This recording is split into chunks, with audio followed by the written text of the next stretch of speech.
Welcome to Just a Few More Minutes podcast, where three veterans of the animation video game industry talk about video games and animation, movies and literature and whatever we want.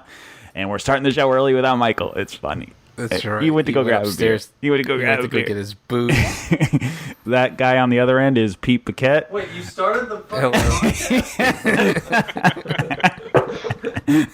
That's cool. So Pete Paquette's way out in Massachusetts. Now entering the room and putting on his earbuds is Michael Berardini. What's up, you fucking asshole? Michael and I work at Blue Sky Studios, and we got a special guest. My best buddy in the world, Benjamin Gross. Hey, what's up, y'all? Welcome. What's it like over there on the East Coast? Nice. Today was nice. Was It's it? all dark. You didn't go outside? No, I don't like to go outside. Oh, it was nice. I had to leave work early I was wondering about that. on this in time and hit traffic. So thanks a lot, guys. Yeah, no problem, buddy. Benjamin is on the other coast in San Francisco. Well, outside of San Francisco. Emeryville? No, Oh, yeah. fuck that place. I mean, no. All right, let's redo it from the top. This is... No. Oh. Shortest episode ever.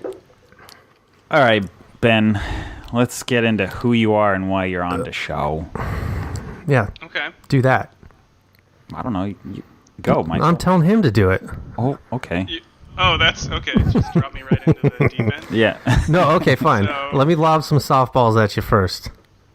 Okay. You don't like sports. Wait, before we get started, He played baseball all the time, didn't he? Yeah. Suck it, Jeff. You didn't. You did. How many years did you do something you didn't like? No, I loved it. Oh. I would like to say this. Okay. No. No, Pete. Oh, yeah. No. Here we go. I told Michael that I was really terrified that I was going to get in trouble for audio issues. So far, so good, though. It sounds pretty good. Jeff actually. isn't pissy yet. Nah. He will be later, though. Sounds really sweet. Once he gets to the bottom of this fucking jug of wine. It's not. Well, it's pretty big. Yep. It's a Melback. Malbec. You're saying it wrong. I'm saying it like a New Yorker. No. Yeah. No. Malmac, like Alf? Yeah. Alf's Homeland? Yeah. Nope. Yeah. You're killing this. I don't. Okay. Wait, where were we with Ben? Ben, all right. So, What's up? number one, you're on the show because I love you, Okay. right? Yeah, but give a reason Now would be the why time you other would people want to reciprocate keep and listening. say you love me. I also like you more than like you. Okay. That's good. But Don't Benjamin, scratch your arm. why? It's people can hear it. You are such a fucking turd. Benjamin also works in the video game industry, and he's got a different perspective than us because he's not an animator. What do you do, Ben? I am a content designer, so it's kind of just like a blanket term that's given to somebody who like either does like level design or flavor text writing, creating characters, creating stories, all that jazz. So yeah, it's fun. I get to do fun stuff. Yeah, and if there was one thing I wish I could do is level design. That's so cool. I feel like it's such a puzzle. Yeah, that's how I started. It's like the perfect combination of art and puzzle making and trying to think ahead and anticipate human behavior. It's so cool.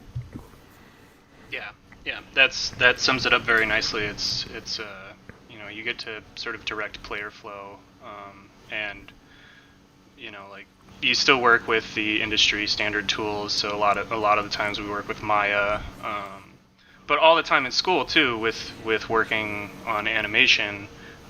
Just sort of trained me to be able to use, game editors and, keep things from a design perspective in mind too. So like making sure that it's not just complete and utter crap on the screen. Mm-hmm. Can you talk about any recent projects or a current project you're working on?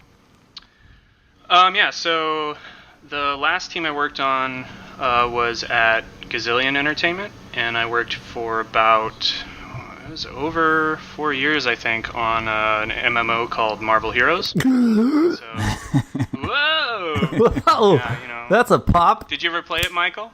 Yeah, totally, man. Yeah, you did, huh? No, I Those did kinds that of like movies? that one We night. Saw all those blue sky movies, huh? took a picture of your name in the credits. Yeah, I mean, I definitely got to the end of that MMO too. Took a picture of your name, sent it to my mom. Yeah. That's just. No, yeah. So It is a hugely popular game, though. Yeah. it's getting there. Yeah, we had a lot of troubles with our launch.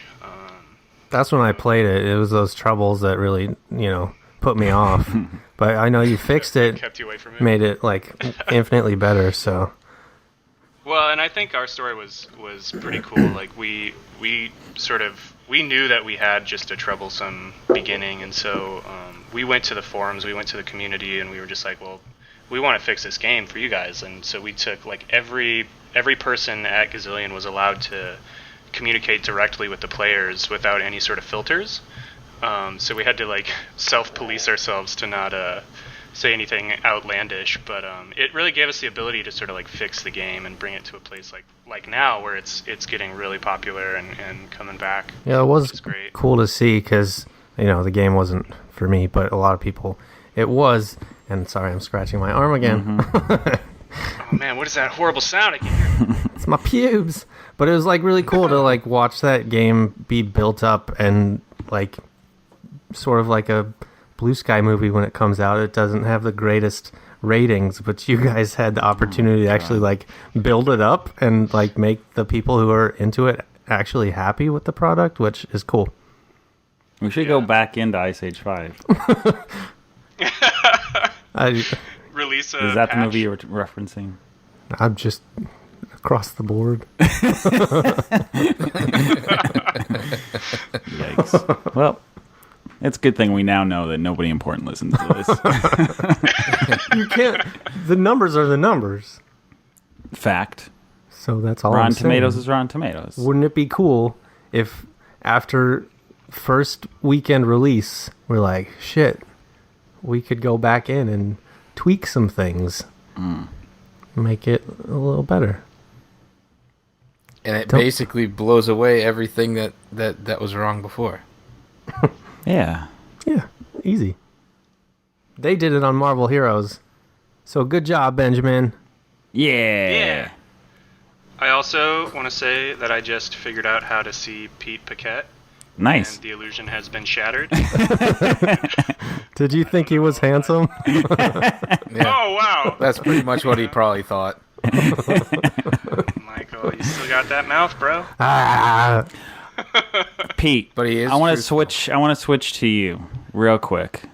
Not that I don't love you, Ben, It's cool. you just met. but I heard that you might have a podcast story for us all. Like if we could have story time right now, What? Pete Paquette could give us. Do you have any feelings about listening to any relations happening with your parents? Why are you bringing this up? Nick put you up to this, didn't he? Someone told me that you might have some stories to share. None of your family Yeah. listens to the podcast, do they? I know. listens No, to no, this. no. Basically, when I was a kid, I was terrorized by my parents because they'd lay into each other for hours on end and I wouldn't get any sleep. It's not funny. Yeah. It explains a lot about you, Pete. Yeah. Was there any specific terminology ever used? No, I'm not going to get into that. All right, I'll ask you again when you drink a couple beers. You really want to hear about this, don't you? Yes. There's a lot of Pete stories I think everyone wants to hear about, but you just won't do it. He won't. He won't tell us. That's why we want to hear about them. Like the most we've ever gotten out of Pete is he's only admitted that he's crapped his underwear twice at work. I'm convinced he's got more stories about that. No, believe it or not, that's the tally. It's too many. Yeah. Well, it happened one day where I thought I had to fart and it wasn't a fart. And so I ran into the stall took my underwear off, threw it in the garbage. It must have stunk to high hell when they changed the trash. That's for sure. You didn't go home?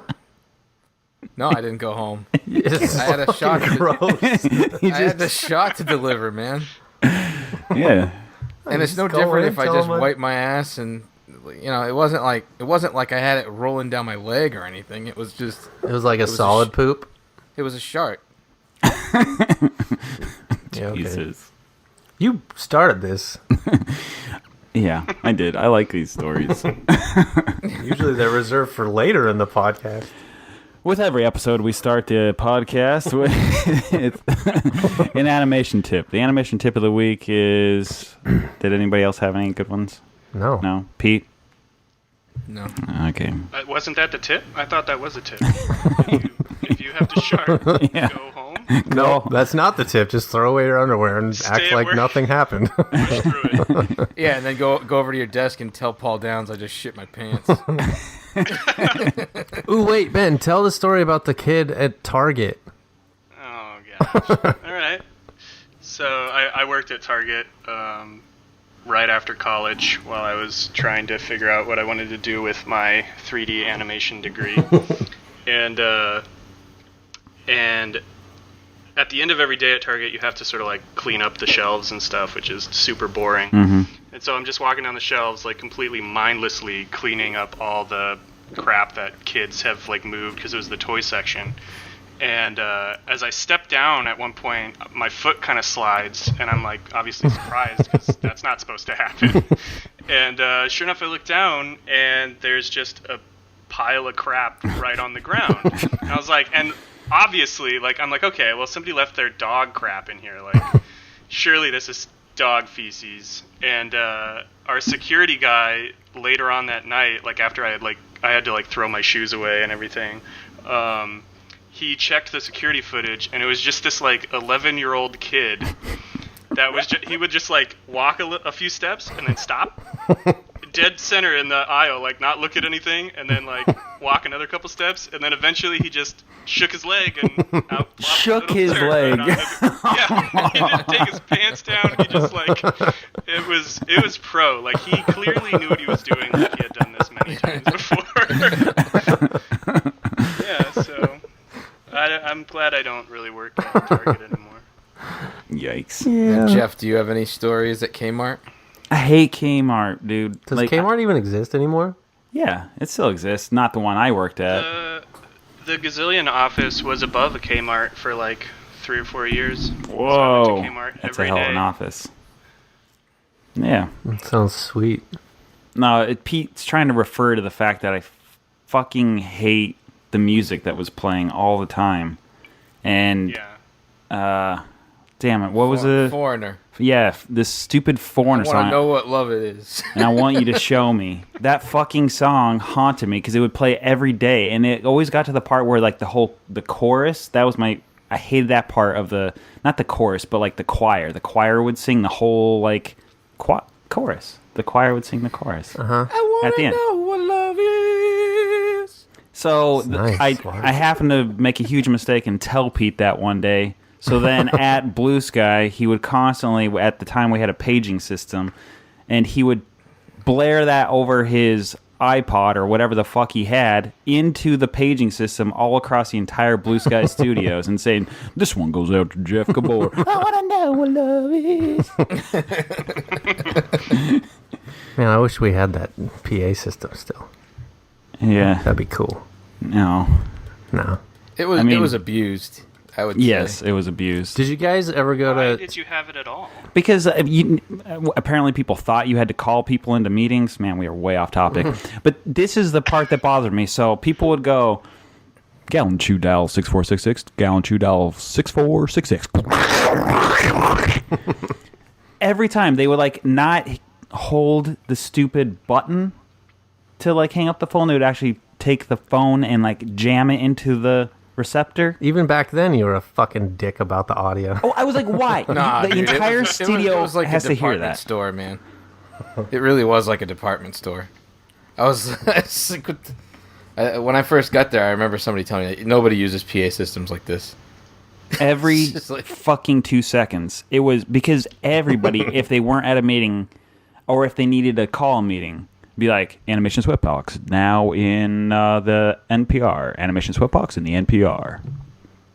And you always had to repeat it twice. Everybody did. I was like, what? Just say it fucking once and see if they come. And everybody had the same like sing-songy voice. Blah, blah, blah, blah, blah, blah, blah, blah, blah, blah, blah. Well, if you're talking into a PA system, you gotta fucking do it like that. Why did it have to go blah, blah, blah, blah, blah, blah, blah, blah, blah, blah? Up, then down. Blah, blah, blah, blah, blah, blah, blah, blah, blah, blah. No, it was like somehow we all took the same stupid course on how to use the paging system, and it was that same stupid dialect. I hated it. I got super grumpy. And like when you were trying to concentrate, Oh yeah, you get grumpy when you can't concentrate. I get grumpy. So that's the animation tip of the week. Don't fucking disturb Jeff when he's trying to work. Animation tip of the week. Long-term PA projects deserve... Oh, wait, hold on. I got musica for the animation tip of the Isn't week. that kind of your job now, though? To, like, be interrupted? Yeah, it's true. No. Yeah. No. All you have to do is help others now. No. That's your duty. No, my job is to crack the whip. No. That's how I see it. Oh, here we go. Oh, there we go. Okay. Animation tip of the week. I don't hear it at all. I do. Fuck. My audio. Whatever. Keep going. Do you want me to fix it? No, it's cool. Tell us about your animation tip of the week. Long-term projects. Deserve Deserve. short-term schedules. Oh. Goals. Okay. Schedules, goals. Yeah. I know this is redundant, and it kind of ties into some other stuff that talks about, like, staying on task. But I feel like it's a very important thing, and I'm noticing it more and more becoming a supervisor, is people tend to get a little lax when it becomes the longer the project or the longer the task. The bid. Yeah, you could say bid. But say a student's building a demo reel. Okay. That could take a year. That's dumb. Don't take that long. It could, yeah, well, at least 6 months. Oh, you mean like doing shots for a reel? Yeah, right. Okay, I was like, they're taking Not a year editing. to fucking No. plop their shots into No, I'm saying they're going to start, like, I need a demo reel, and I need to start over. So that's a long-term task. So I'm saying break it down. And this specifically ties to, like, I had that goal when I was in college. So I had 6 months to build a demo reel, and the only way I knew I was going to get it done is to micromanage it down to itty-bitty little small goals, right down to, like, I got a calendar and wrote down, okay, I have 2 days to do block, or I mean, at first I was like, all right, let's start a little bit bigger. So it was like, all right, I need an acting shot, I need an action shot, I need a cycle, I need this. So you bid that out. Then you have like, all right, I have exactly 3 weeks on each one. Okay, maybe I'll give an extra day to this one, I'll take a day from this one. And then you start saying, all right, I have 3 days to spline it, 3 days to block it, another day to polish it. Okay, now I have a certain day for the editorial section of it, putting audio to it. So you break it down. You can do that with shots that you have. And I think this is generally something that helps people become successful in all sorts of jobs, but it'll make it so you have little itty-bitty goals every day to make sure you're progressing to your ultimate goal. And I think a lot of people get maybe a little overwhelmed or intimidated by the size of the goal, but you've heard it a million times, but biting off a little chunk a day really makes it so you can ultimately achieve your goal. I mean, that's not a very good animation tip. That's a life advice thing. Yeah. That's how I approach like No Man's Sky. You got your bigger goals. You want to get to the end of the Atlas path, but you gotta get some more plutonium. Are you Alright. still playing that for real? Yes, I am. All right, we'll start over. The animation tip of the week this week: tie the graph editor like plateau or spline or linear to hotkeys, so you can quickly spline your shot by saying, I'm going to make this one flat, I'm going to make this one spline, I'm going to make this one, and make sure it's all in your left hand, so you don't have to ever move your hand around and look down at the keyboard. You can just fly through the graph editor. There, are you happy? I mean, you didn't have to do another one. I was just giving you shit, but it was good. I got one too. Okay, You want go. one? Does It's this not really an deal- animation tip. It's a tip for artists and Yeah. animators. Does it deal with underwear? Animators who want to be animators, Yeah. or students who want to be animators, is someone told me once, if you sit down at your desk, you've beaten 99% of the competition.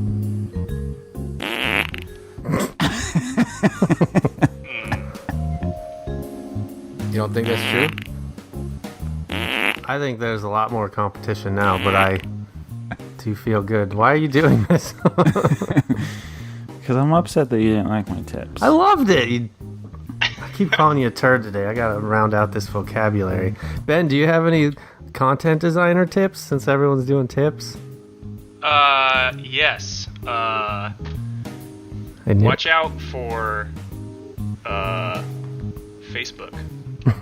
That'll kill your productivity. Man, that is actually a good tip. Yeah. I mean, I don't really abide by this, but I try to avoid Facebook at work. I look at everything else except Facebook. Unless I'm, like, messaging Ben.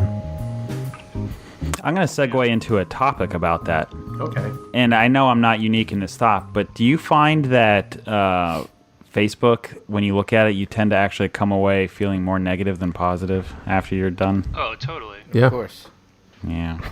Why do we do that? I genuinely don't care about anything anyone posts on Facebook, so I just fucking scroll until I'm all caught up to when I fucking didn't care last time I checked. That's the problem with Facebook, though, is that it's all just links. I mean, it used to be like you would post about your life or pictures or whatever. Now it's just this link about politics that I found. Well, that's Or true. how about the you'll never guess what happens next? I hate clickbait. that shit. This boy fucked a It's tree. You'll never guess what happened to him.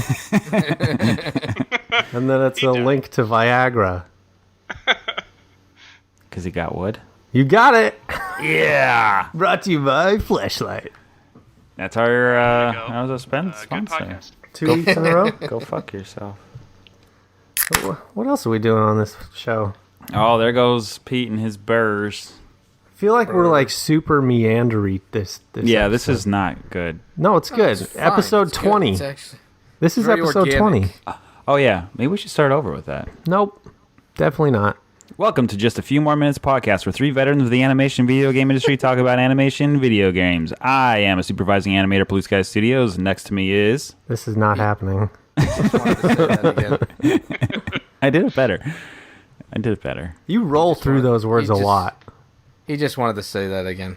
My favorite part is how you never say video games plural. It's always video game.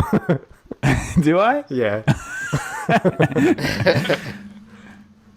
Pete! Did you do that on purpose? No, I didn't. Why did you do it then? Look I'm at sorry. I placed it down. I didn't like slam it down. I did, but it... he looks Ben. like a little kid that just got like yelled at for doing something he didn't know. Tell me, Ben, you heard that loud and clear, right? I Hey, in my defense, now wait a minute. Now wait a second. In my defense, I listened to the last podcast, and half the time I couldn't hear shit. So no. Half the time, at least half the time, if not more than that, it was like all of a sudden out of nowhere, Pete. What are you doing? With like nothing like everybody just thinks you're just yelling at me. Well, that's because he is just yelling at you. All right, Pete. that was my number one fear for this whole night. He genuinely was scared. Pete, get to the news. It's like Michael. He's gonna yell at me. We'll all comment on the news. All right. So And then Ben was like, I like Pete.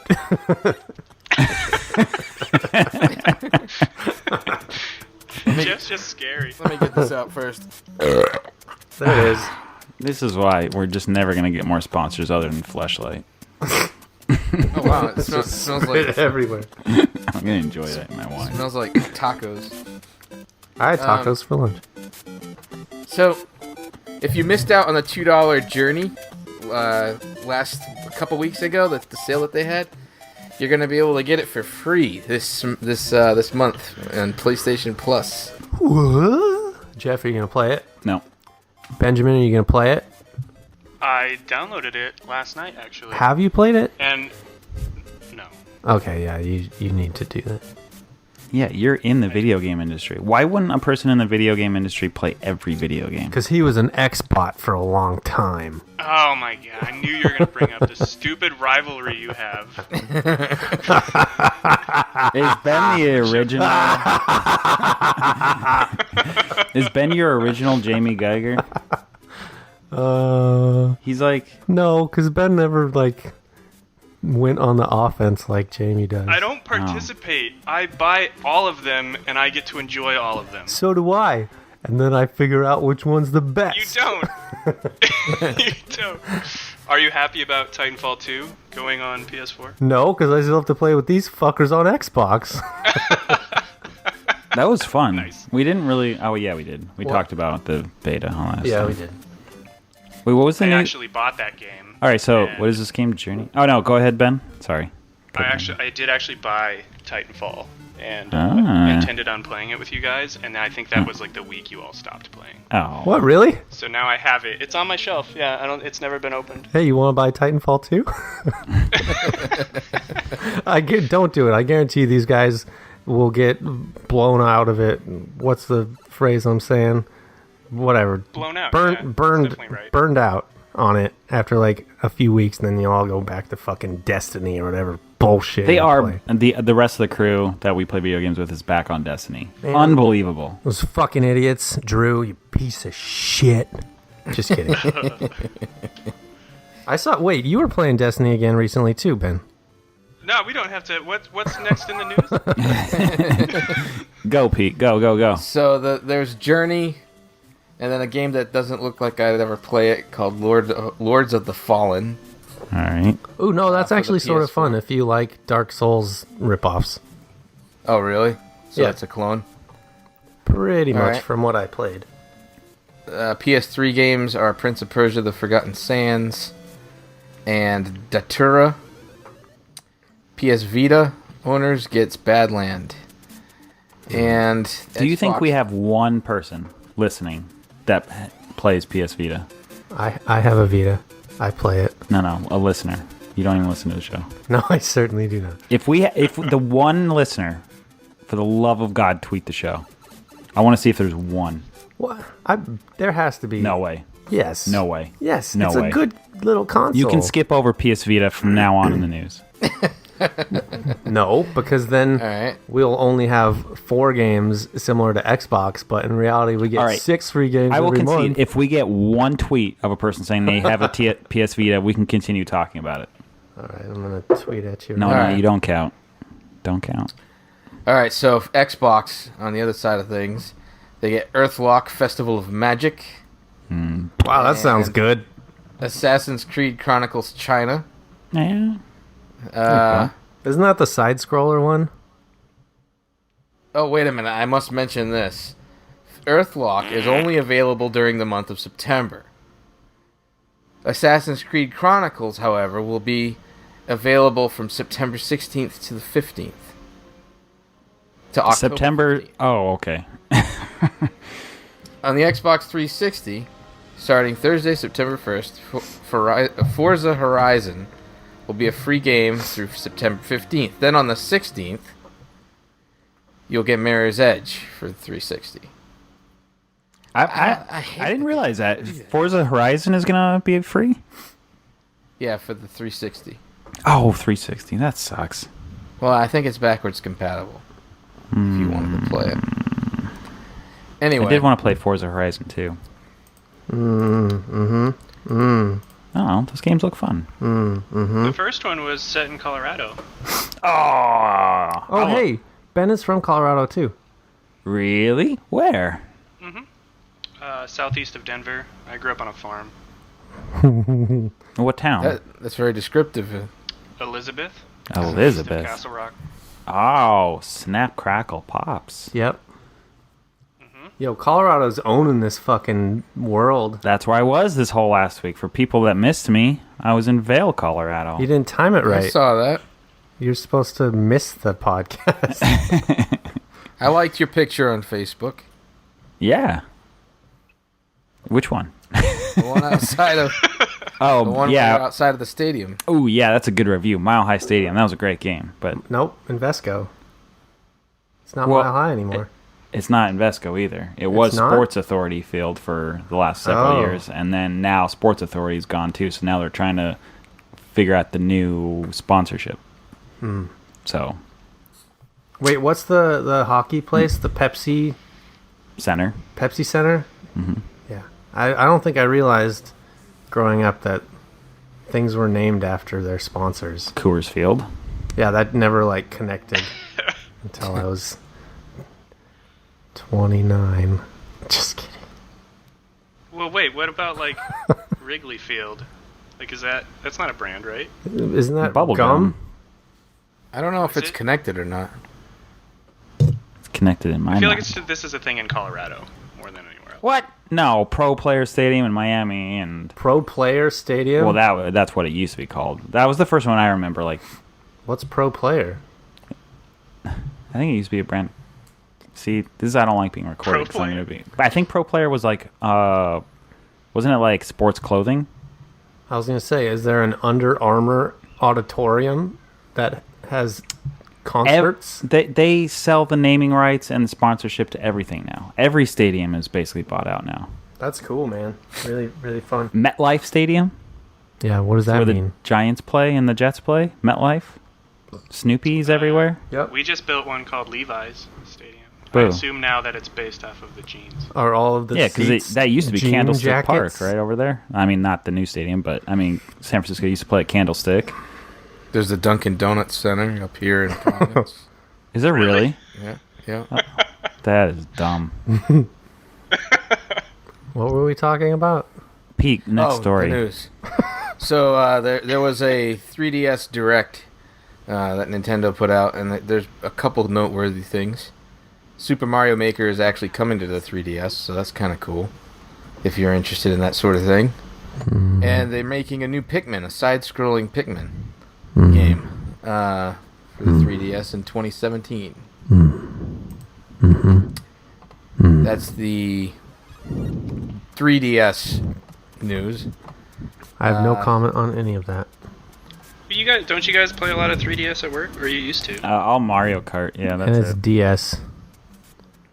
Old Oh, school. isn't the 3D Original one? DS, yeah. We only ever use it for like getting the street passes at work to finish puzzles and stuff. Ah. Puzzles on Oh, what? do you play that Plaza, the Street Pass Yeah. Plaza? Yeah, that's really fun.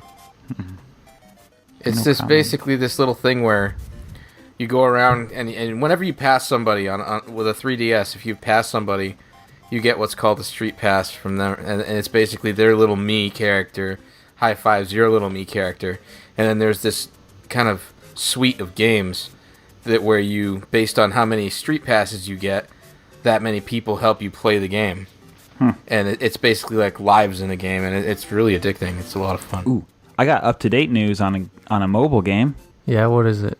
There's been a new update to Pokemon Go. I was just gonna... Pokemon. Buddy remind system. Yeah, buddy, Oh, right? fuck, Magikarp. What up? There's one always behind my house. Cool, man. Do you have a Gyarados yet? No. All right, but yeah, the buddy system, right?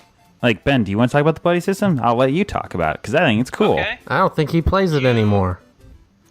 You were do. giving me Level shit for 25. still What level are you playing it. guys? 25.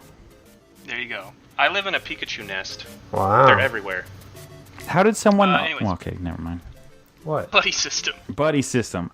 Wait, so who This who are you actively buddying right now? I'm using Dratini.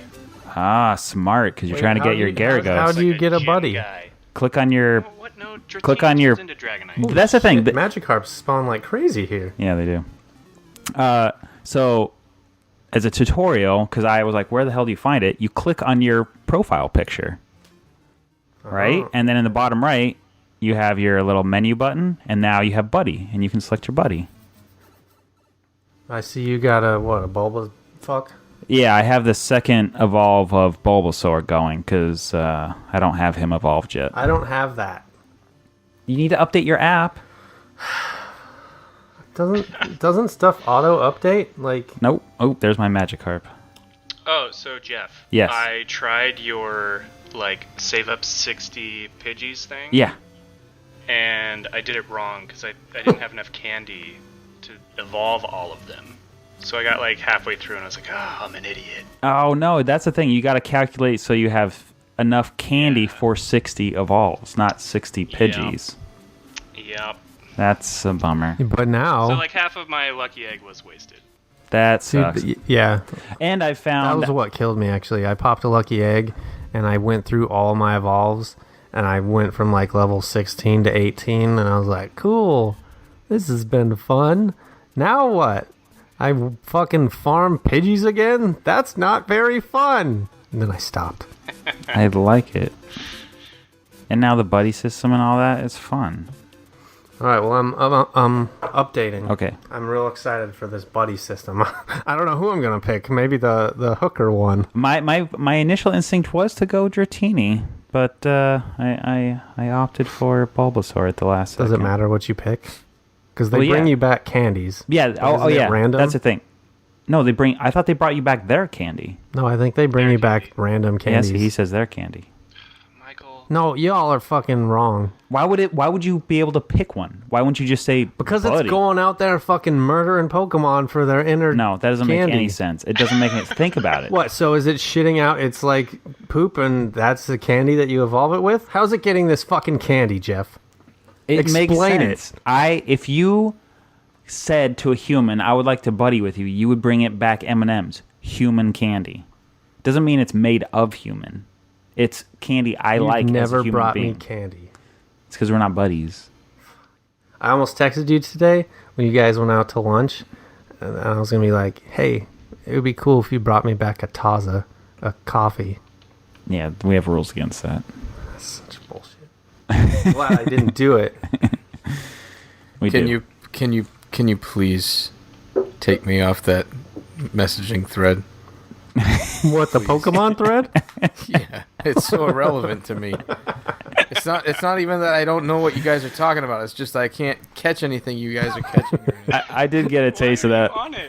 because it's Jeff's funny. an asshole. Yeah, Pete keeps trying to leave, and I just add him right back on.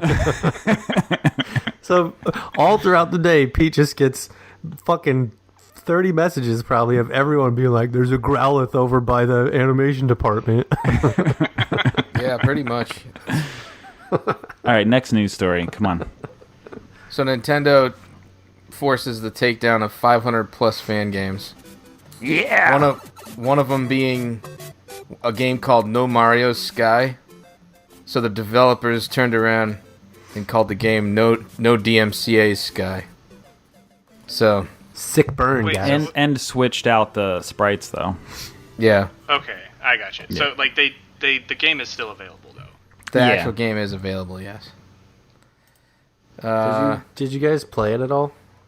No, it was taken down before I heard about it. Yeah, I didn't get a chance to. It I was looked at kind of work, cool so I though. couldn't download it.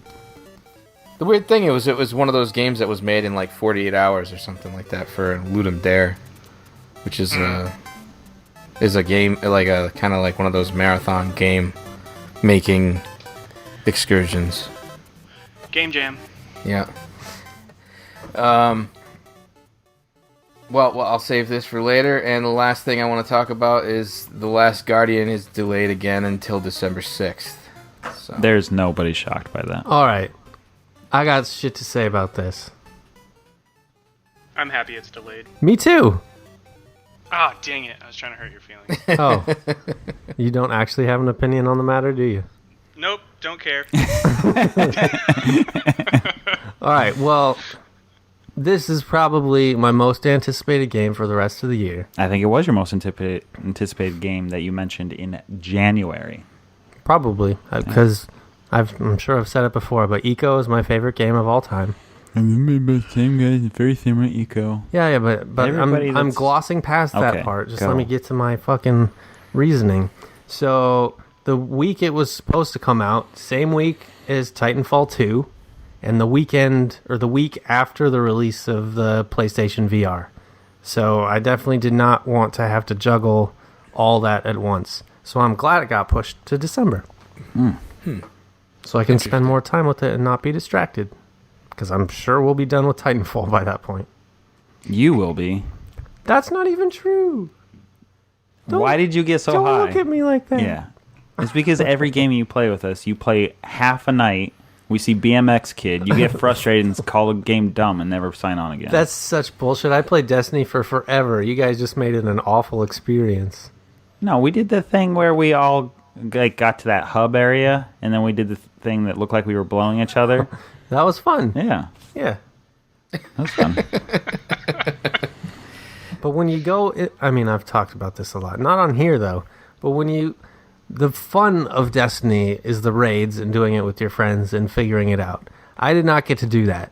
I got to go in and be told what to do, not understanding what the fuck anything was doing. All right. happening. Well, that's because our friends would rush to every time they announced a raid that they would like stay home and not work and figure it all out. And then when we jumped in, they would act like we're stupid for not knowing what to do, and they would just tell us, and then we'd say, "Why are we doing this?" So they'd just say, "Because." Yeah, that's not fun. So fuck you, friends. Definitely not You don't playing the sound rest of like Destiny. Very good friends. Yeah. Yeah. My real friends calling you fuckers out. They don't listen to this either. Nobody fucking listens to this. My dad listened to one of the episodes. Well, in his words, was it one of he the ones? tried. Oh, that is bad. It was. I think it was luckily an episode where there was no father fellatio mentioned or whatever. Phew. That's pretty good, actually. Nice alliteration there, father fellatio. that could be one of those games on Steam you guys hate. That's the sequel to Shower yeah. with My Dad. No final news story you want to get to right now? Well, Pete? yeah, final news story. Okay. Super Mario Run. Oh shit! Nintendo announced Super Mario Run for the iOS and Android. Should be coming out in December for iOS and then next year for the Android. It should be a huge moneymaker for them, at least in my book. All right, Pete, let's hear it. I think so too. I think it's going to make a lot of money. I think it's...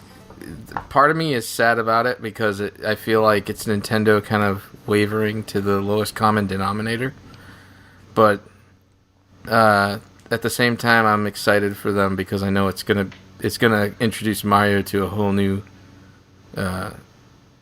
generation of people, and I'm not particularly sold on the idea of the game, but There's certainly at the appearance. Looks like Flappy it doesn't. Bird. Yeah, it looks like Flappy. Well, it's kind of like. Yeah, but I don't know that's if you use that's the right word ironic, but Flappy Bird was a ripoff of Mario.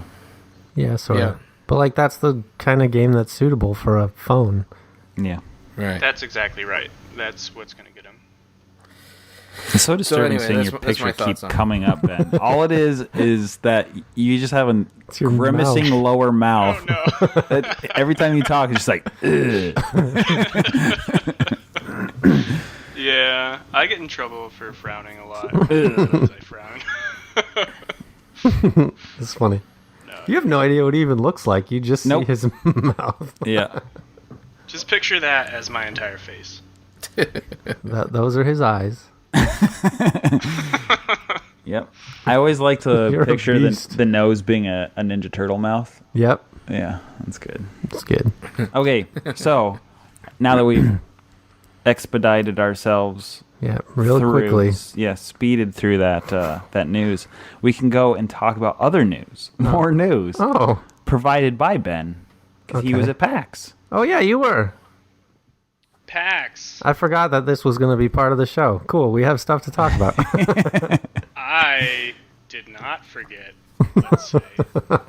So explain to people, because some people shockingly don't give a crap about video games and just like to listen to us generally wax poetic about it, and they would like information. So what is PAX? PAX is a super cool video game convention up in Seattle. And I believe it actually started in Seattle as PAX Prime. Or maybe it was just PAX and then they added Prime. But now they've changed it to PAX West because it's so competitive to try and get the tickets, because it was like the number one thing, that even though they have like PAX East now, I want to say, there's a PAX near you guys, right? Oh yeah, yeah, Pete, you went to PAX East, yeah, right? Pete goes every year. Yep. I take Yeah. my son. So now it's called PAX West because they want to sort of like level the playing field and not make it as crazy to try and get tickets. But anyways, it's really cool. You basically hang out in Seattle, the downtown area of Seattle, like all over the convention center and the hotels there, and there's huge expo floors. They have I think it kind of started as like an indie game sort of thing. It was more about, whereas like E3 is more about like the big publishers. AAA. PAX was way more about like the gamer. Like you can, I mean, even the tickets, they're like $45. Like they're inexpensive. You can like basically, as long as you can get a ticket, anybody can go and just hang out and play a lot of games and see a lot of games. Could you explain to me, because we had an episode covering GDC, the Game Developers Conference. Like, how does it differ from that? GDC is much more about, and GDC is kind of changing into this as well. Like, basically, as conventions become popular, they sort of become more and more about marketing. But GDC is more about actual game developers getting together and learning from each other, seeing each other, like what they're working on, seeing the new technologies for, like the software and hardware. And GDC is still trying to hold on to that, because like if you're a game developer, you can actually get in for free, I think. I could be wrong about that. So. It's like SIGGRAPH versus CTN in the animation biz. It's interesting. Yeah. And PAX is way more about just like, the fans coming in to see the games themselves, to cosplay, to see all the cool stuff that's happening, all the new games that are coming out. It's all about just the people sort of that are going to be playing the games, rather than press, like press and all that. I also feel like game developers probably take PAX like just as seriously, if not more so, because you get the actual players' feedback instead of people who play video games for a living, like you would at E3 or something. Right. Interesting. I mean, maybe it's just my own, like, I guess, focus on it, but I didn't feel like PAX had the same attention as GDC this year in terms of, like, everybody talking about I think it and, GDC like, games is being still revealed. Like, a lot bigger in terms of coverage, because that's where interesting stories come out of, whereas PAX is like, I think, more about just letting fans play the games that aren't out yet. Okay. Yeah, it's more of just, I almost see it as like a celebration of video games rather than like what can we go to GDC and see and write about. Like, we want to, like, oh man, they've got this brand new VR technology, or this one company's doing this one brand new thing, and like GDC is much more about looking at the future, whereas PAX is just a celebration of what's happening right now. Okay. So the hype is insane at that place. Like, I just remember the hype train for everything that was on the floor at the time, all the AAA stuff, and a lot of disappointment for me. But to be completely honest, like my least favorite part about PAX was all of the big like Microsoft and PlayStation booths. I mean, purely just because everybody's so excited to go and play that stuff that you have to actually make an appointment. Like, there's a QR code on a banner near their booth that you have to scan with your phone to set up an appointment. To then your appointment is, okay, now I go stand in line at this time, and then when I make it through the line, I play the game. Versus, like, they have this entire floor just dedicated to indie devs, and that's, I mean, you just walk around and literally within 5 minutes you're talking to the developers of that game, and they're telling you about their game, and you just have this direct connection to the people that are slaving over that craft. Man, I know, go ahead. I'm just jealous. I was gonna try to go. You should go to PAX East. No, I know, but I was gonna try to go and meet up with Ben and everyone. Yeah, and then you went to that dumb, stupid Iceland country. Yeah, trade seeing you or the best fucking vacation in the world. I don't know. Anyway. Sometimes it bothers me how much Michael loves his wife. Right? She listens to this podcast. She can tell it bothers me. What? Did I love her? Yeah. Why does it bother you? Like just relax with it. Like, take it down a notch. Be miserable a little bit. I wasn't even talking about my wife. Hey, he's coming up on the 7 years, so. Yeah, you'll know what it feels like. Yeah, fuck you. You're like barely a year. Yeah, I don't know what it feels like to be miserable yet. It's bliss. Just try and keep it that way.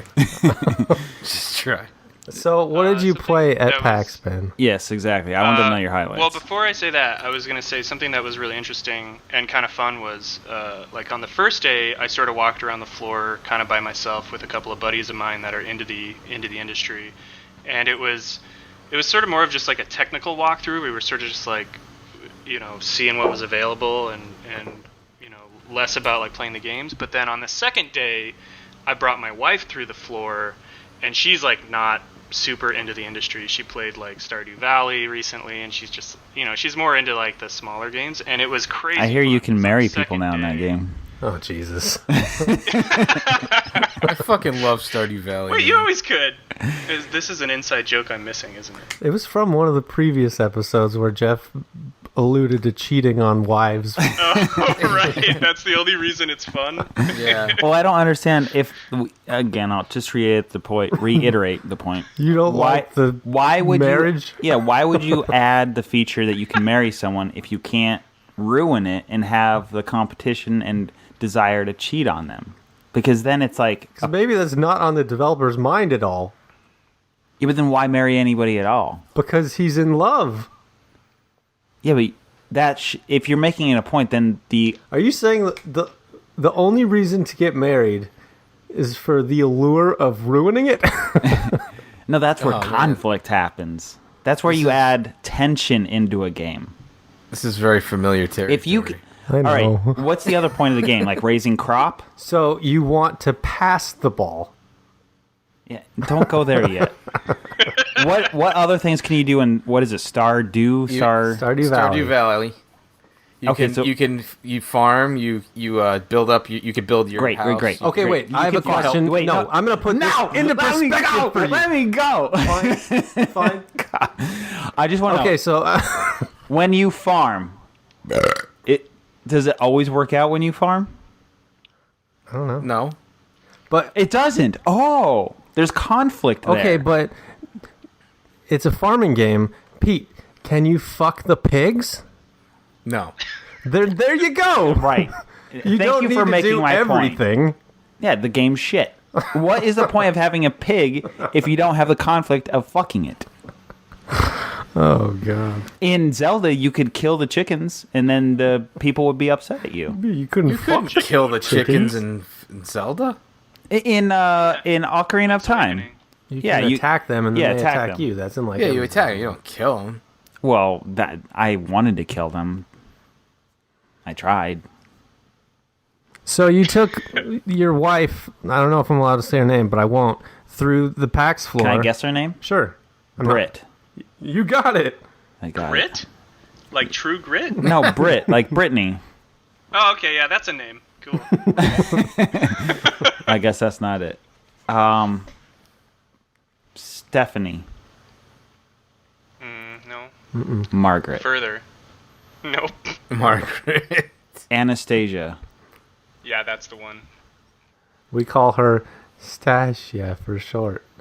Not Anna. Emily. At all. Never call her Anna. I got it, didn't I? Yeah, it's Emily. Got it. Yep. Nailed it. Okay. All right, so you went to the convention with Emily. And what- Emily loved it. It's fun to take somebody, and this I think kind of solidifies the point of PAX to me, is that it's not about the, like the people that are in the industry, it's more about the fans, because like when she went through the floor, she had a blast. Like she didn't know which games she was going to get to play. She wanted to talk to all the devs. She wanted to like She would. get involved with, because there's a lot of like good causes too, so like disabled gamers and things like that. So like she just got involved in that, and I think that sort of like refreshed the floor for me. So I don't know. I'm just saying, you guys should take your lady friends. Well, I wonder, like, because Pete takes his son every year, and I feel like when you do that, Pete, you can speak to it, obviously, but, like, it must, like, have a different perspective for you seeing the floor through your son's eyes. Oh yeah, everything's bigger than life, To my son, he's a little guy, so it's he has a blast every year, and he talks about it all year long. He just wants to go. Do you guys do father-son cosplay? No, we don't. I don't go down that road. Okay. I have nothing against people that do that, but I sure do. I don't. Oh yeah. I can't see myself wearing tights or something. I just don't. I just couldn't do it. I had a girlfriend that was heavily into cosplay. God, that makes me uncomfortable. So I surprised her one time and flew in because she was having a Harry Potter party for the final book's release. So they were having like a party all night, and then they were going to at midnight walk to the bookstore and pick up the final book. So I flew in, came to her party, and stepped in the back door as Harry Potter. Wow, As arrogant. fucking Harry motherfucking. Boy, I Should've hope been you really Dudley. got. I hope you got a little something off of that. Nope. Oh man. And then it keeps going. So then the following year she was going to go to a Harry Potter convention, which I don't remember the name. Ooh, you know what? No, I was gonna make something up, but I'm Oh. not. They had a name, but I'm sure they still do it. But she signed up for Quidditch. Sounds cool. So I broke up with her. You dumped her? I did. Yes, I did. I broke up with her before I had to fulfill my goal as a seeker. Oh God. But then I saw a news story from Local 9 News in Colorado, and I know you know it, Yeah. where she was interviewed as leading up the Quidditch Society and games, and Oh my they God. showed it, and like, how do you parody or like how do you recreate Quidditch as you obviously can't fly? The most awesome part of this, I am not making any of this up, is how they duplicated the golden snitch. What they did would take a kid about 8 years old, put a yellow jersey on him, and throw him out into the field, and people would chase him. The first person to catch the kid would catch the snitch. What? Why did it have to be a kid? I don't know. Because it's small. He's small. I saw a variation of that on the news. Somebody said the golden snitch was actually somebody that they just let run into the fucking city. They go run down into the city, into the fucking streets and shit, and try and find this guy. That at least makes a little more sense because you don't know where it is, so it's kind of exciting, and maybe you can find clues or something. But Jesus.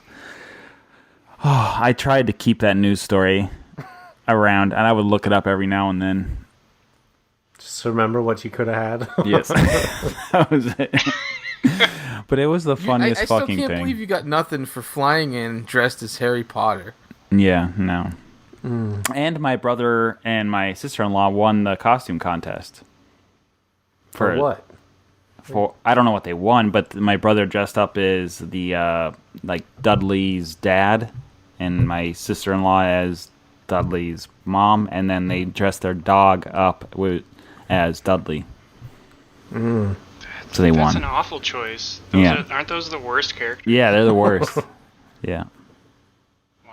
Hey, Yeah. so I have this other beer that you forced me to get. Fat Tire? Yeah. Yeah. Well, you forced me to go get it out of the fridge, and but you didn't- you made me miss the beginning of the episode. And you didn't bring... I didn't bring the bottle opener. I know, I noticed that. I mean, So now I you're could gonna have to go open get it- it anyway. no, I could open it on the chair. I just might rip up the chair a little Do bit. it on this. On this? Yeah, this is worthless. It's broken. Okay, but it's going to cause a stir on the audio. And the whole Well, this is the sound of Michael opening up a beer Hold your wine. and making a goddamn mess. Okay. Oh, God! Oh, see? It didn't even work. This table is shit. It just ripped a chunk off of This it. is already broken. It's already broken. Yeah, but look, it's not strong enough. Okay, I got it. You got it. Got it, everybody. That was That's awesome. nice of you to rep Colorado with your beer choice too. I'm actually just falling in love with this beer. I never really drank Fat Tire, and I was at the liquor store like probably a month ago, and it was all that looked appealing to me, and I got it, and I was like, fuck, this is actually really good. It just started Fat on Tire me. is great. Yeah. It just started being, widely available on the East Coast Oh, really? this year. Yeah. Okay. Cool. Has this been our most random episode? Yeah, absolutely. I think so far, yeah. I feel like I think people are going to love it. No, I openly got a critique last week from someone that said specifically we would be better if we stayed on target and shortened the show. Who said that? Morton. Calling you out, Morton. Did you say Horton? Horton's talking to you? Yeah, Horton. I think he's gone crazy. Yeah, he's already gone there, yeah. I appreciate feedback, and I for one think that he has a valid point. Of course you do. You're the one that yells everyone for getting off topic, and then you get off topic half the time too. But then but you when I get off refuse to... topic, I have valid stories that make people entertained. Oh, fuck off. Ben, you listen to the show. And all right, so give us your critiques before you give us your games. Yeah, because I want to hear your critique of our podcast on the podcast. You should just send in a review. Treat guests to iTunes. better. I love it. I love every minute of it. Well, how come you haven't tweeted that out to anybody or got any other listeners for us? I think you're just giving us a reach around right now. It's probably because I know Michael, and when I hear his voice, I'm like, oh man. No, great. So you have to know Michael to like the show. Yeah, because the people that don't like me say my voice is annoying. Your fucking doctor or whatever. No, it is. People who know you say No. that it's annoying. I think her emphasis That's was why on... I don't listen to the show, by the way. Her I hate the way I emphasis sound. was on that Pete sounds very nice. Yeah, just show her. Pete but then- sounds amazing. but then Pete's you- my favorite voice of the whole show. But then you look at me, and then you- the illusion's gone. Do you think we could start Valid. start over and make our own voices sound better? What do you mean? Like Like if I had an accent the whole time? we could just talk deeper and have better Paquette voices. I feel like the first episode we did, I talked a lot quieter and a lot closer to the microphone. You're maxing out. You're hitting red. I'm just talking softly. And just picture me laying you down. You know what was great about the first episode? Let me just finish this. Okay. I'm so uncomfortable. Ben, hey, picture me. You know what I look like. We can't see him. No, but I can picture him. Just imagine. That frown that you see when I'm talking, that's exactly how I feel right now. Just picture me grabbing you by the nape of your neck. And I gently but firmly push you down onto your bed. But I'm holding you by the neck and you land softly. Now picture me cutting your hair. You like that one. And from there... I thought he was going somewhere else with it. No. Just getting you a nice little trim. And that's You're so fucking breathy, man. all right. Let's hear about PAX. Favorite games at PAX? I can't remember the name of it, but did you guys Great. see that there was a trailer of it too? I think it was like this little fox that went through a dungeon. Oh yeah, I know what you're talking about. It's It was very. crazy cute. It looks really cool. I forget the name of it though. Yeah, we talked about it a Tried couple looking it up episodes ago. beforehand. It was like Secret of Dungeon or Enter the Dungeon. I don't know. Fox game. I'm a terrible person for not remembering the name of the game that was like one of my favorites. But, I also think forgot my to remind favorite you. experience for PAX was probably I got to try the the PlayStation VR for the first time. Oh, how was it? It was great. I was very impressed with it. Because the biggest thing about VR right now is, first of all, motion sickness is a big problem. Yes, for me it definitely is. And that's the biggest concern I had for the PlayStation is that to combat motion sickness, a lot of people believe that you have to have a high enough frame rate to where your brain essentially can't see the frames happening, which needs to be something like 120 frames per second. I think is the lowest standard. And Sony is doing sort of an interesting thing where they're sort of faking it with this frame doubling effect. Ugh, I hate and that I was very effect. impressed. Oh, I didn't really? feel I didn't feel motion sick at all. I couldn't tell at all that it was very smooth frame rate.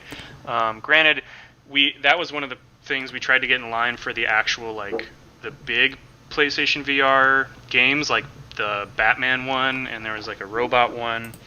And that's when they told us oh yeah, you need an appointment, and all the appointments for the rest of the week are closed up. So instead we went to a pretty cool game called Corix, which is an indie developer, got picked up by Sony to make a little tower defense game, which isn't really my jam normally, but as a experiment to try the VR, it was great. I didn't feel sick. It was easy to see everything. The motion controller was great, because they already have that hardware in place. They use the PS motion controller, and as a contrast to that, I tried the Oculus for the first time as well, and with the Oculus controllers, and those were incredibly cumbersome. They have a button on the grip, so when you're trying to grip the controller, you're pressing a button.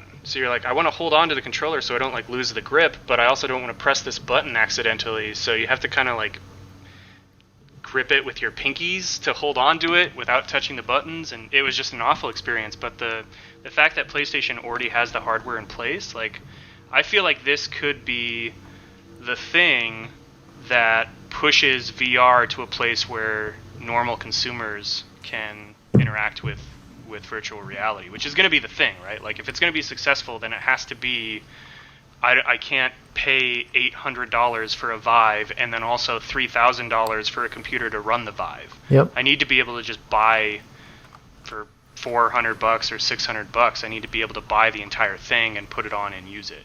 So I think PlayStation is in sort of that perfect space to be able to push this. It is, however, though, interesting that my wife has no interest really in video games all that much, but she's gotten ample opportunity to use the Vive and has used the PlayStation VR. She has? Yeah. Or whatever, the Oculus. Sorry, Yeah, not okay. PlayStation. The Oculus. And then also the Galaxy stuff. Yeah. And she can't go back. She has to use the Vive now. She's so convinced that's the only thing to use now. Out of the high end headsets, I would say that the Vive is definitely the front runner. Just from a resolution perspective, Right, that's her it's a main lot better concern. than the Oculus. It's still kind of hard to read text because you can just see the pixels because they're literally on top of your eyeballs. I hate that. I hate that look. And that's where they're gonna have to keep just pushing the tech, is that you shouldn't be able to see the pixels, because I think that's another thing that sort of makes you motion sick, is that your brain detects that it's not what you're looking at is a screen. And I think that any disconnect between what you're seeing and your brain believing that you're immersed into it is grounds for just feeling motion sickness. But I also feel like that's an issue with tech people playing with new tech, which I guess is how it always goes. But because I'm really excited. The PlayStation VR comes out in October, and my mom just happens to be visiting the week it will arrive. So I'm most excited just to get that on her head. And I know she's going to flip out for it, and she's not going to care about the fucking pixels or whatever. So You're talking about the PlayStation VR? yeah. Yeah, okay. Which is the lowest of all of them, but I know she's still going to be blown away because there's a Star Trek game and she's a big Trekkie fan. Your mom? Yeah. That's awesome. I hardcore. had no idea. I would not have pictured that at all. She's a fucking sci-fi nerd. Yeah. What's her favorite Star Trek? Next Generation. Oh, yeah. I'm going through that at work right now. Really? Yeah. That's It's the on best Netflix, too. Yeah, she watched all of them, even the real shitty ones that came after that. Yeah. My dad used to record them every Saturday. I think every Sunday they would premiere. I think that's right. And then the next following Saturday, they'd repeat in case he missed it. So he has them all on recorded VHS, and he would be hell-bent on, pausing the record during the commercials. Ooh, that's a good man. I like that. Fucking nerdy. But that was back... You couldn't get VHS or DVDs of this shit. It's true. So he would, mark it. Yeah, that's cool. They did have a really cool Star Trek booth for that at at PAX, because it's called Bridge Commander, so like Yep. everybody has their own role, and so they actually built a set that kind of looked like the set of a Star Trek, like, bridge, and so everybody got to sit in their own seat and with their VR headset on and interact with whatever was in front of them. Well, not to Which I thought one was really cool. not to one up you over here, but over in New York City we can go out I'm on. done. But you can go out over and do the Star Trek experience, which is on which ship is it on? Do you know? One of the ships. Yeah, on the water. Yeah, one of the ships, one of the U.S. naval ships. I feel like I want to say Intrepid, but I SS don't know. Henry. But anyways, Horny Henry. they set up the whole Star Trek experience on a U.S. battleship that you can do it, the VR thing. It's pretty cool. Yeah, Wow. but have you played it? Did you go there No. and do it? No, we walked past it. We walked past it. Uh-huh. I'm just saying the It's idea. weird though. Like, why would you need to be on the ship when you put the headset on? You're in a different place entirely. All right, this is why I don't like guests. What? I'm just joking. I knew it. I knew this was gonna happen. You knew you would suddenly hate hates him. me. But it wasn't the audio. That's true. Has any other games been?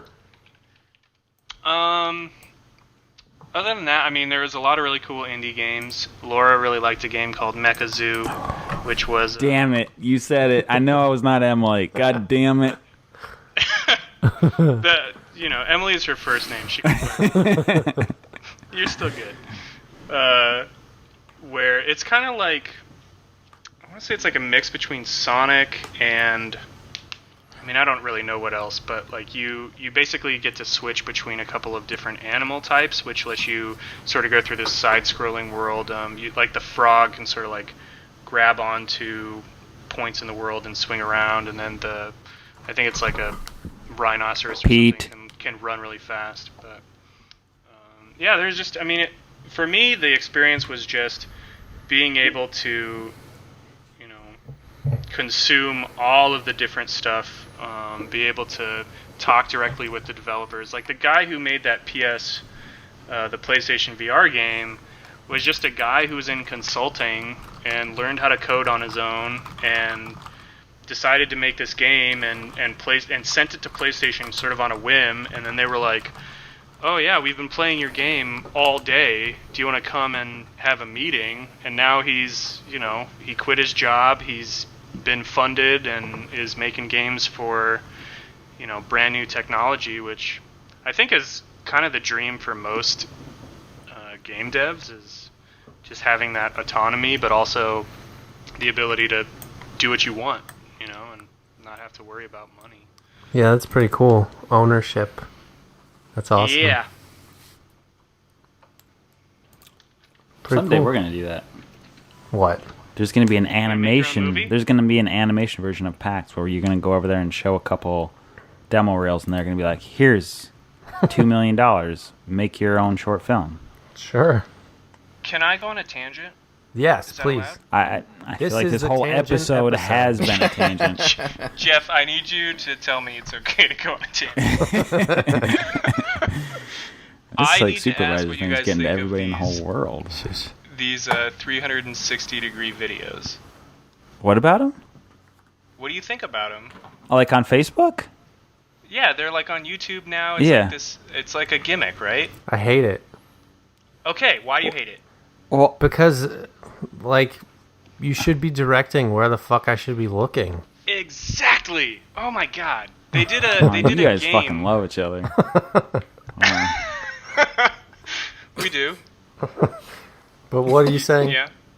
Go cut. I was just, there was I don't remember, it was a game demo, or it was a game like trailer, and it was like, oh man, we did this thing in 360 degrees, and the entire time I was trying to figure out what they were trying to show me, and literally every time something happened that was interesting, I was looking in the wrong direction. Yep. It's like, why is this a thing? I don't know. But See, I was that's- interested in hearing what animators at a professional animation studio thought about it. And now I know. What was Patrick Osborne's short called? That's what I was just going to say. Okay. Pearl Pearl, yes. by Patrick Osborne.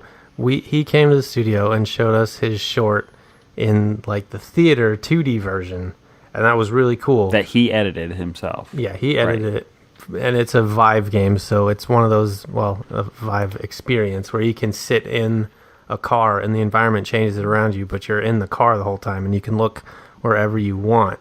And I think that similar to the time frame that we saw it, the 360-degree video version of it was on YouTube, so I watched that shortly after.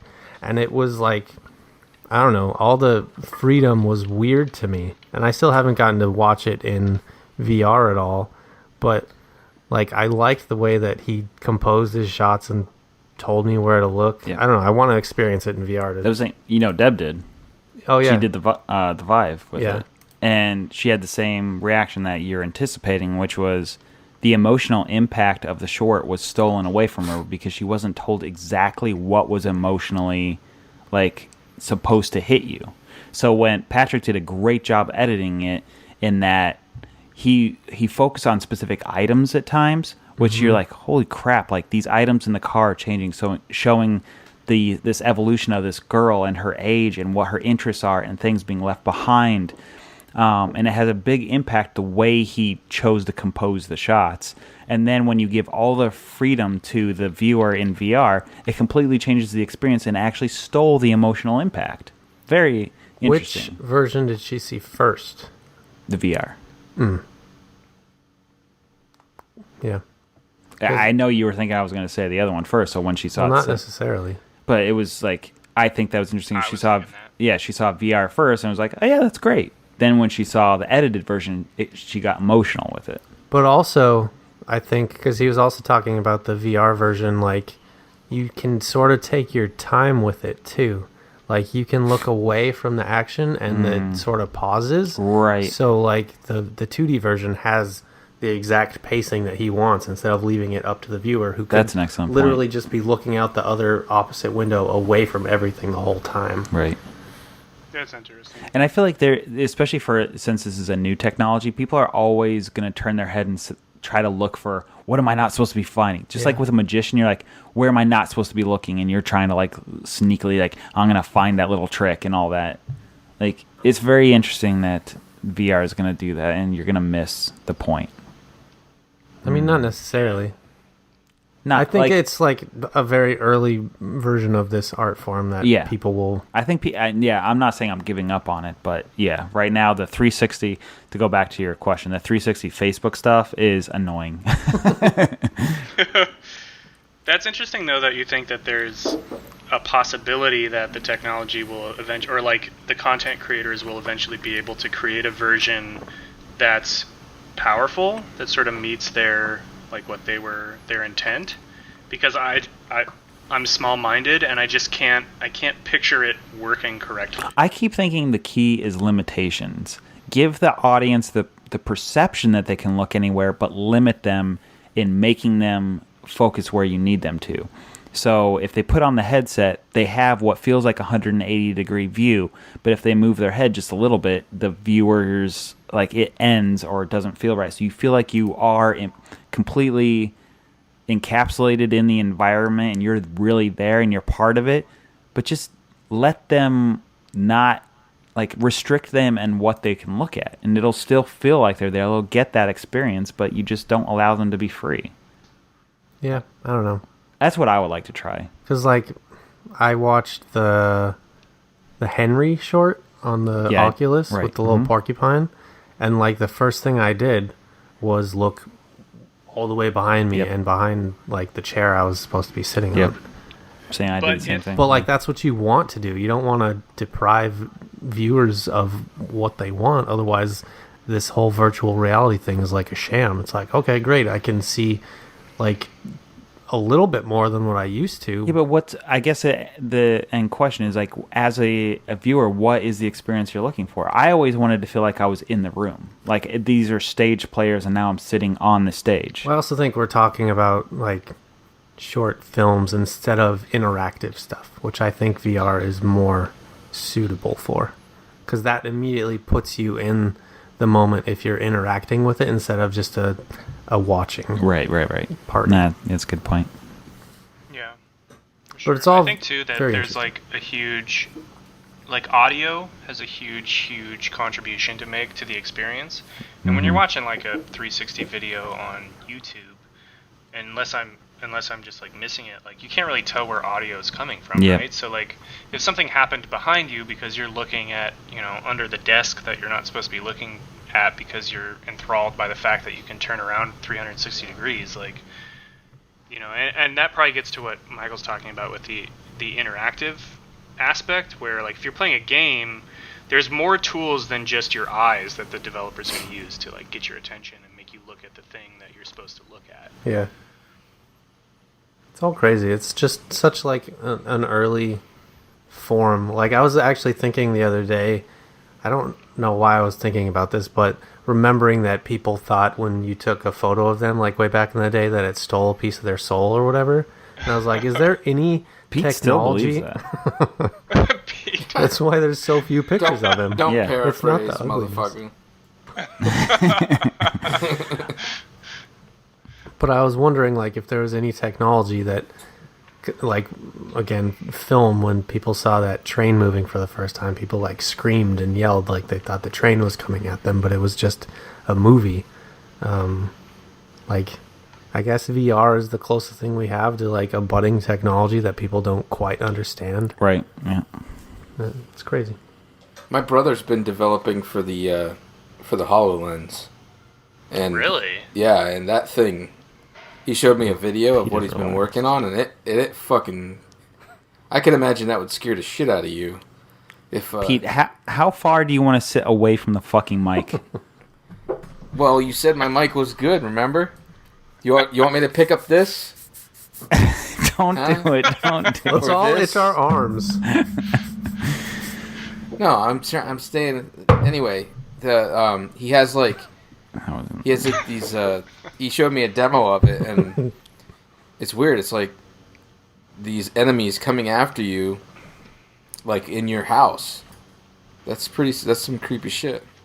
Yeah, that's I mean, sort of that's like terrifying. a different sort of technology entirely, because that's what they call augmented reality, where it's like you put on glasses and it just puts a layer over the top of the real world, and I don't know how I feel about that yet.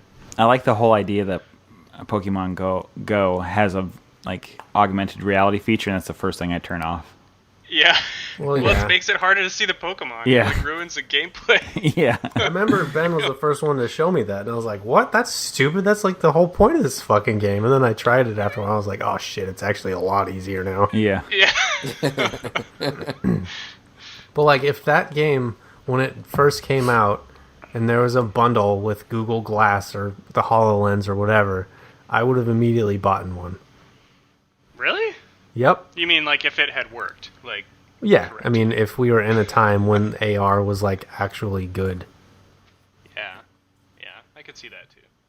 Because, like, just imagine you're walking. I wear glasses. If my glasses could just show me Pokemon randomly, like when they randomly spawn, and he's like peeking out of the fucking bushes at me, that'd be fucking cool. Yeah. All right. We have 6.5 minutes left. What do we got What are left you to say? talking? You said well, an hour and a half. Let me ask Benjamin: is the name of that game that with the fox called Secret Legend? Let me confirm. And you got 6 minutes. Boom, you got it. That's the Yeah, one. it Secret looks Legend. cool. Secret This of the game looks Legend. amazing. What is it called? Secret Legend. Okay. It has this paper craft aesthetic to it. It's really cool looking.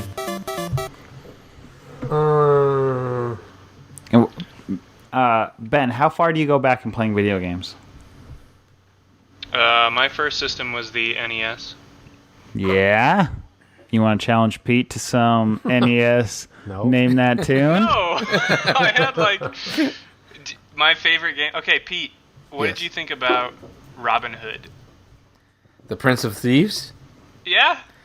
I played it once. Oh no.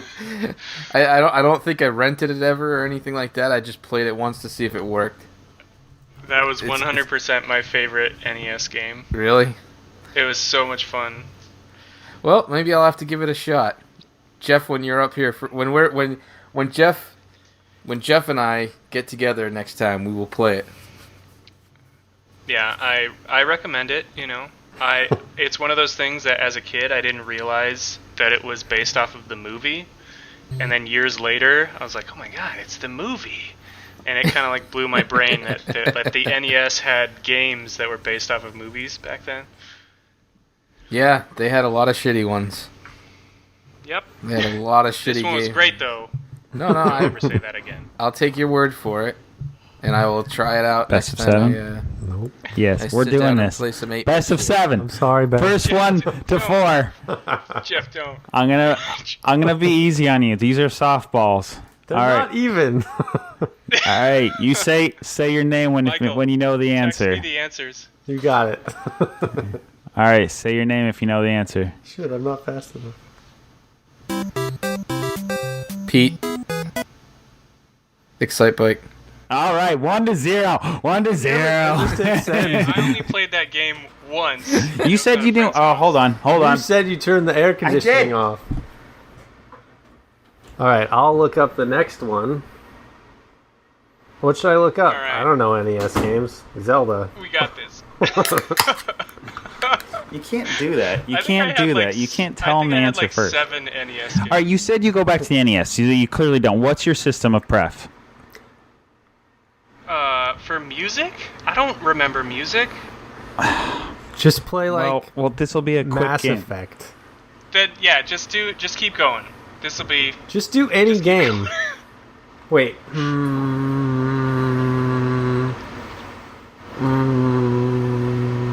What is he doing? Is he pretending he's a phone? Vibrating? I'm thinking, you turd. I'm throwing. I'm throwing like Just go. softballs What's the next here. This is for Pete. Pete. Should I even Fine. do this? I mean, this is This is ridiculous. fun. Come on, Pete. Metroid. Wow, man. Wait, Damn. I didn't hear a song. He got I it with did like not a hear a song. tone, a fucking tone. Fucking Facebook Messenger's auto-correcting my text. It's trying to say Metroid. It said Metro is. Metro is. Don't tell him that this is happening. All right. It's more of a test of Pete's brain versus my fingers. That's not fair because I did not hear the song on the last one. I didn't know it was playing. I didn't fucking. All right, here we go. Here we go. Pete. No. Super Mario 3. God damn it! One more and he's got it. Pete's faster than Michael's fingers. And I'm watching him type in the YouTube. All right. Let me think. No. Don't fucking autocorrect this. Ben, What is it?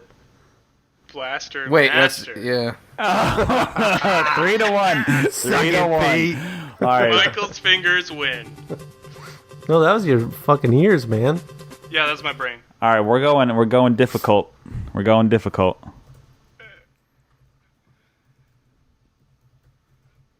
All right. Hold on. Oh, got it. No. Oh. Silver. It's over. I said that, Ben. You didn't say anything. I honestly wanted to see if he knew it. That's just like that's amazing to me that he could pull that out. Yeah, Wait, it's amazing. to me, do you know every game? There's no way. too. Not every game now. There's Think just of the most weren't there, obscure weren't there one. like over 1,000 NES games? There was about 856, I want to say. Oh man. Do the most obscure song you can think of. Like the most obscure game. I bet you'll get this one, Ben. Halo. Damn it! Autocorrect? Oh, What does John Elect mean?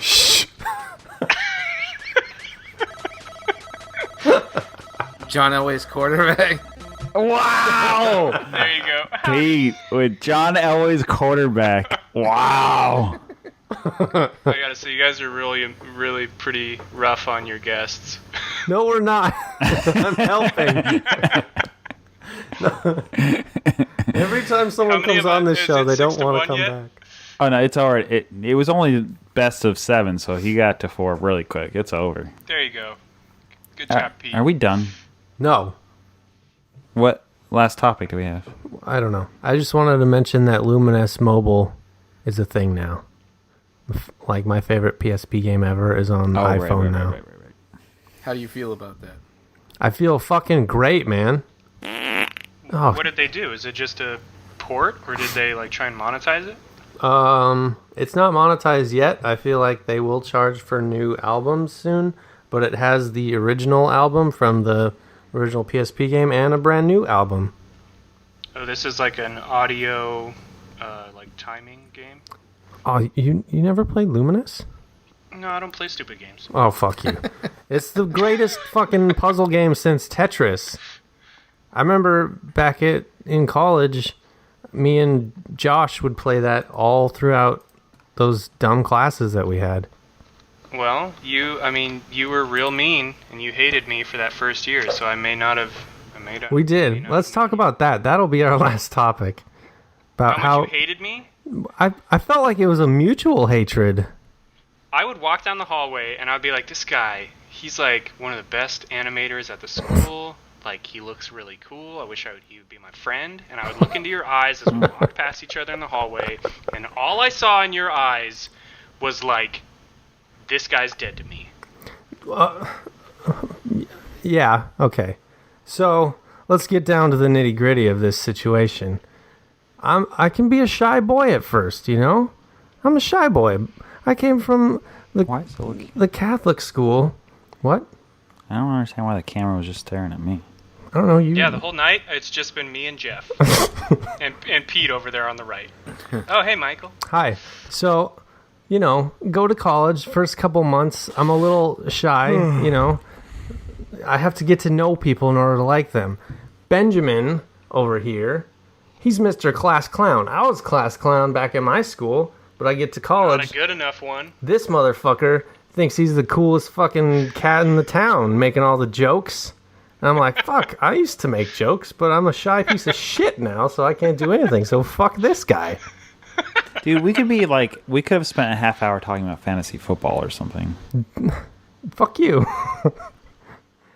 I wanted to celebrate this episode 20 podcast with my real friend. I feel like I may have ruined the podcast. Nope. You only made it brighter. They're never going to let Michael have guests on the show again. You were my first official guest. No, I think you were good. Ruined. All right, whatever. Aren't Kill we it. into the part where you guys say nobody listens anymore? That's true. No, we need to stop saying that Right because at there the are a lot. start? We have a lot of listeners, How many? like 10. 10. I was going to say 10. Yeah, you dropped the ball when we asked for the banana back in the day. Remember that I episode? did not. There was some person that said banana. Some people, yeah, like upwards of 5. I gave you a little image. Yeah, You did send me a banana like a month later without any context. I had no idea what the fuck you were talking about. Yeah, that's And my this bad. show is doing well. We have sponsors. Uh-huh. Well, it's a- Is this episode sponsored by anyone? Yeah, the fleshlight again. Oh, again. Okay. Yeah, go fuck Oh, yourself. again. I stole your joke.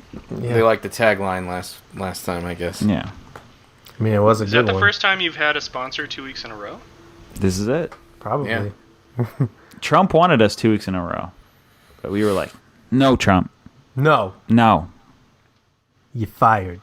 Oh, Whoa. Early 2000s reference.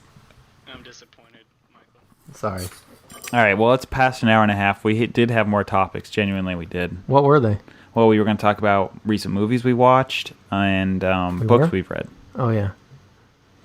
People are tuning in for the book talk. Well, let's get this one out of the way. Do your book right now. At the end of the episode, Yeah, nobody wants to listen to it anyway. Just kidding, but let's hear it. Butterfly in the sky. I can go twice as high. That's This it. is why you wanted to do it. That's Get a it. song ready. I read a book just so I could do this. We're gonna get hit on YouTube. Watch. Shut up. No, it's less than 15 seconds. Well, that Yeah. was exactly 15, so. And Michael really was have to- talking over it. Be anything. All right, you If you separate it, like if you pause it, I'm gonna go pee. I'm not. We're ending the episode. I'm not doing it. Oh, Wait, I really gotta pee though. the book that I was going to review was Fates and Furies by Lauren Groff. What's it about, Jeff? And why does it appeal to you? Well, and I wanted to, when I said I read it, did you really know of it? Yes.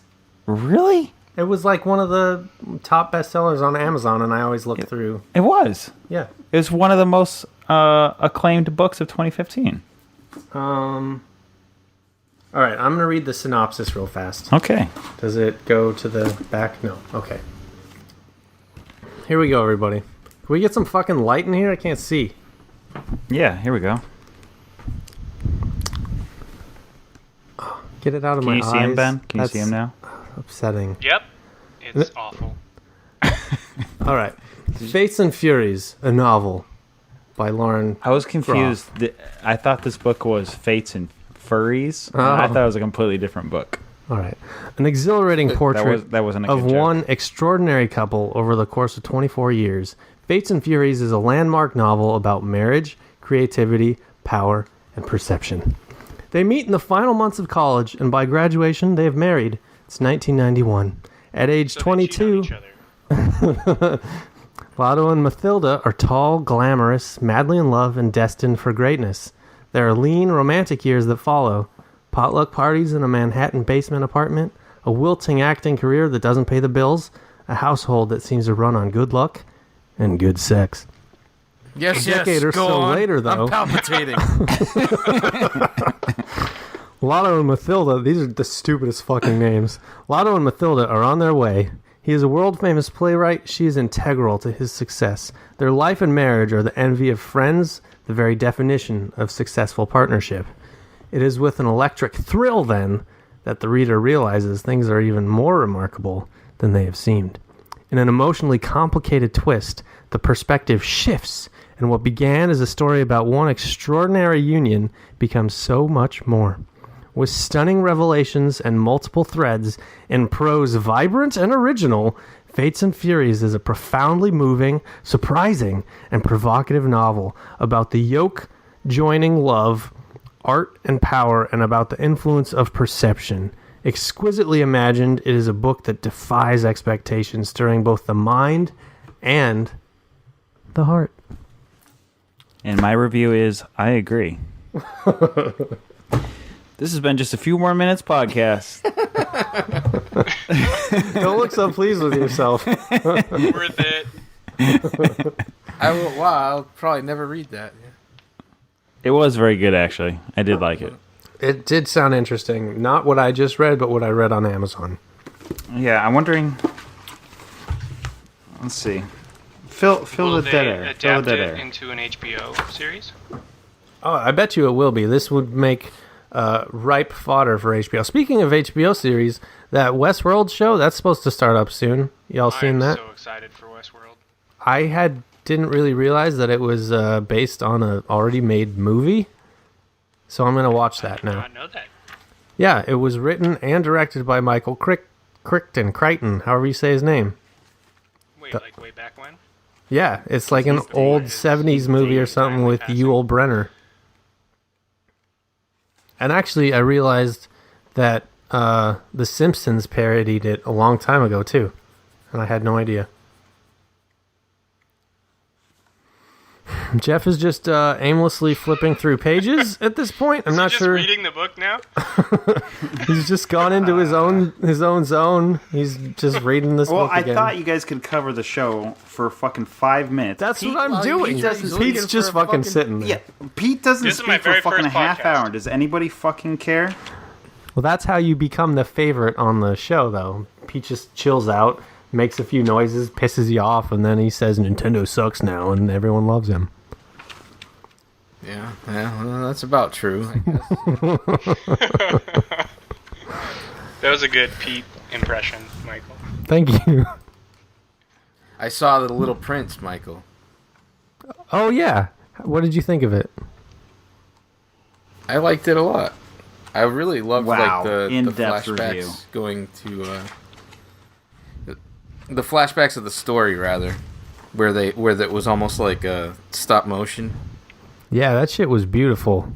And that was all done with, like, paper. I thought... Who made that one? I know Mark Osborne directed it, but I think he had to use, like, a bunch of different studios to get it finished, maybe? I'm not entirely sure. Is that a Netflix original? Yeah, it was supposed to be released by Paramount, and then, like, the week before it was supposed to come out, they just dropped it. Which I don't understand, because it's a fantastic movie, and you should watch it. Yeah, totally. So you animators were impressed with the animation? Yes. Oh, I thought it was okay. pretty good. Yeah, I mean, there's a lot of really good stuff in there. I mean, I don't want to say anything negative about the animation because it was good, but I loved it for the story and its message and whatnot. And Seriously, Jeff? I love how much All right, I give how up, like I give they up, I give expounded on the book, and it Yeah. still felt like really like legitimate. You know, like it felt like it was a story. It felt like a cohesive story. It didn't feel like they were expounding on the book at all. Had you read the book before, Pete? Yeah. All right, because I like never fucking heard of that book before until I saw the movie. Oh, okay. So No, I and read that, it. I mean, the movie totally worked for me, and I wanted to read the book now too. Yeah. Try and get your hands on the illustrated copy of it. Yeah, Okay, I found what I was looking for. here we go. I wanted to That'd be share worth this.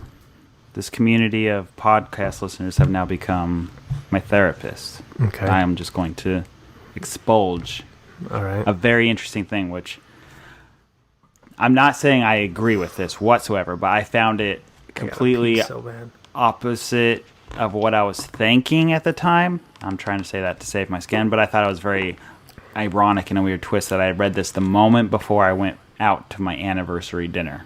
So I was reading my book, and then Deb's like, all right, time to go. Let's head out to dinner. So the last passage I read right before we went out to dinner was, the word wife comes from the Proto-Indo-European weep. Weep means to turn, twist, or wrap. In an alternative etymology, the word wife comes from proto, etc. Gwish, or I don't know how do you say it. Gwe. Gwe means pudenda, or shame. You spent. Oh God, Jeff. You spent 5 minutes to flip through that book to find that fucking excerpt? Basically, a whole passage right before I went for my anniversary dinner with my first year, 1 year anniversary dinner. The final thing was saying the word wife comes from the word etymology coming from the word shame. I was like, well, that's not very healthy to read right before my anniversary dinner. It's not very healthy to bring it up on this podcast either. But I It's all about thought, learning. whoops. Never stop learning, Michael. It's true. I didn't know any. I'm of sure Lauren would have found that an interesting tidbit. that. Lauren Groff, the author.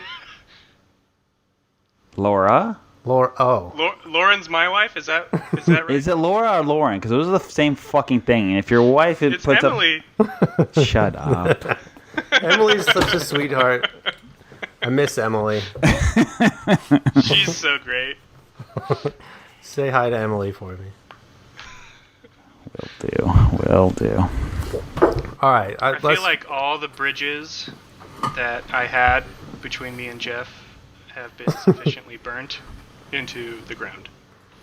Yeah. He's hard to get to build those bridges in the first place. He was a closed off castle anyway. That was my conversation with my wife at dinner tonight. Okay. I said, guess what?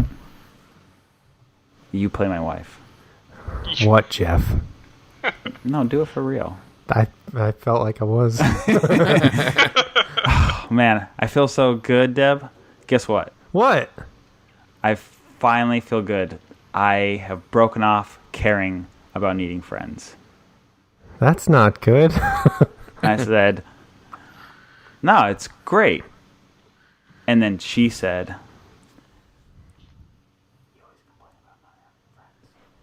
I don't want to get into this.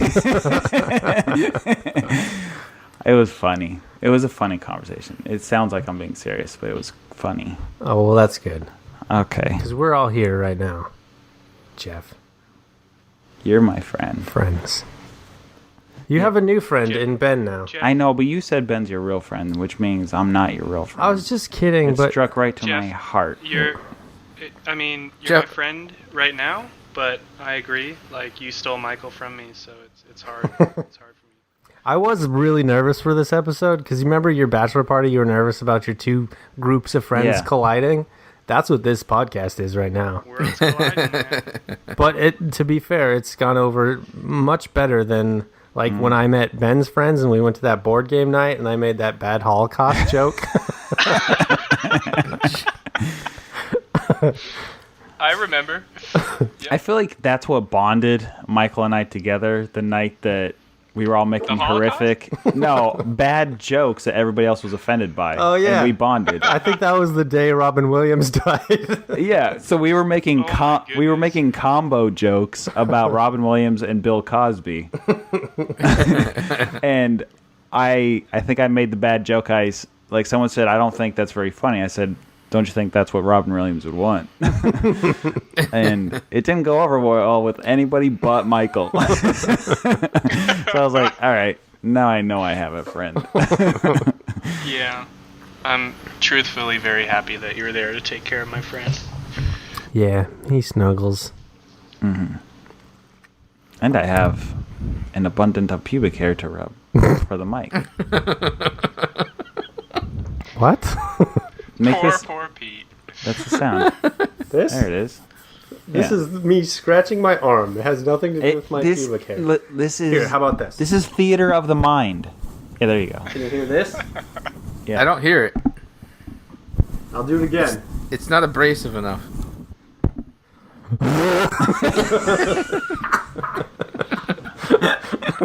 Idiot. Fucking idiot. That's it. I can mark off of my list ruining a podcast. Be on a bad podcast. Check. Killing a podcast. You didn't That's kill a off. podcast, man. No, what's It's gonna already kill it dead. is realizing that you didn't hit record this whole time. Then I will fucking kill you. Oh, God, Jeff. No, I've been watching it. It's been on one of my screens here. Did you invite him? Oh, we're talking stuff.